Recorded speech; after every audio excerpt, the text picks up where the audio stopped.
Difficile de passer le bord de mer de Libreville sans apercevoir ces deux quais qui ornent les côtes gabonaises.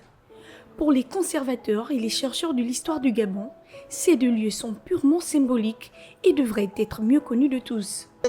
C'est un quai qui est représentatif des vestiges historiques de notre pays.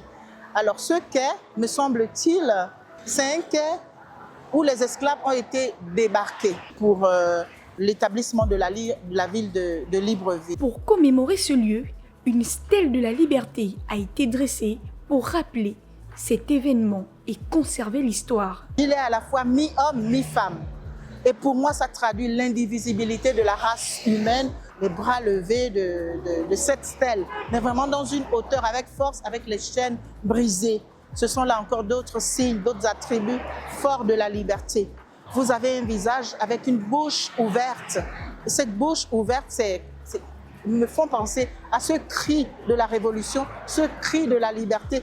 Donc le blanc, c'est la couleur de liberté, la couleur de paix, c'est la couleur, le symbole également de la neutralité. Pour le professeur Clotilde Chantal Alela, ces lieux ne sont pas assez valorisés et sont peu connus de la jeune génération. Selon elle, l'appropriation culturelle en cette période de restauration des institutions passe également par la connaissance de l'histoire du pays.